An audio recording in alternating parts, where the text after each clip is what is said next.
Ganda oh, pare, tignan mo. Sobrang ano talaga sa wrist ko. Honestly, nakita ko, sabi ko I want it, pero no longer business na pag ganun. End user na ako nun, boss, pag binili ko ng ganun. Medyo masakit sa loob, pero kasi actually, ang offer ko is mas mababa. Stop guys, another watch, another day. Pare, I didn't get your name.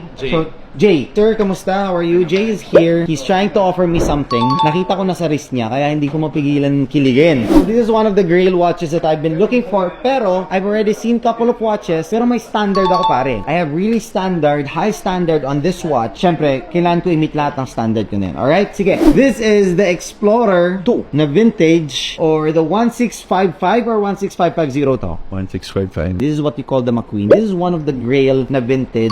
What year is this, sir? 1981. So does this come with anything like box papers, authentication, service, anything, sir? Certification siya from a service.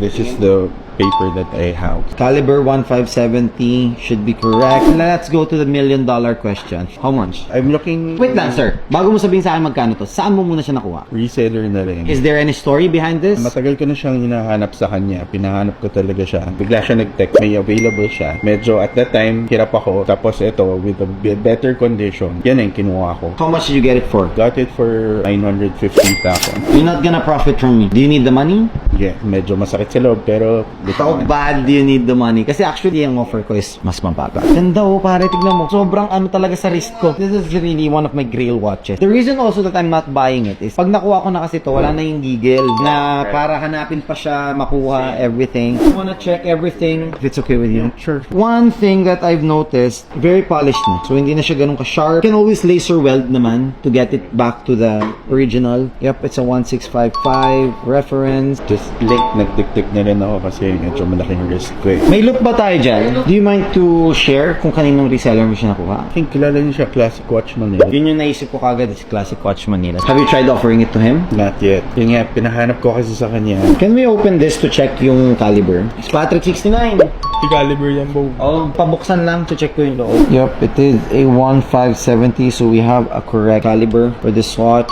So how much is your last? Kailangan ko kasi ng at least 1M sana.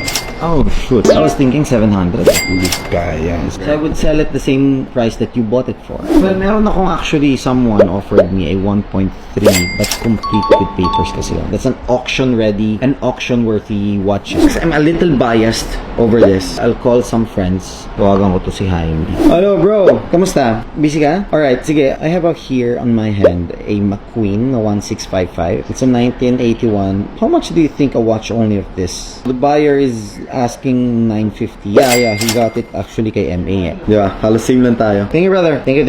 Tawag pa ako na isa pa. Secret to. Boss, kamusta? Boss, may tanong lang ako. May 1655 ka, McQueen. Di ba nakakuha ka? Magkano mo nakuha if you don't mind ah? Parang 1.3? Pero ano yun eh, auction worthy kasi yun eh. Sige. Thank you, boss. Mas mababa pa. Yan, sobrang bihira niyan. Well, actually, marami nang dumadaan sa akin. Yun nga lang yung standard ko talaga. Of course, one of the price and yung condition. Kaya lang baka albino na yun. Albino means, guys, yung namumuti na. And then also, yung albino, bezel, yung wala na yung mga nakasulat. I can't go that. I would offer siguro max ko. Nasa line of 700 to mga 750 siguro. Kasi kailangan ko pa service to. And I'll look for a correct box for this. Kuha pa ako ng mga siguro kahit inclusions lang na correct to the date of this one. Kahit wala yung mismong papers. I mean, I would really be really happy kung makuha ko siya na around the known price. Just for me to have a safe haven na hindi ako malulugi if ever I sell it. Pero honestly, if I get this, I'm not gonna sell it eh. Pero yung silip kanina eh, iba eh. Honestly, nakita ko, sabi ko, I want it, pero no longer business na pag ganun. End user na ako nun, boss, pag binili ko ng ganun. Yun na talaga sagad mo. Yun na talaga sa gusto.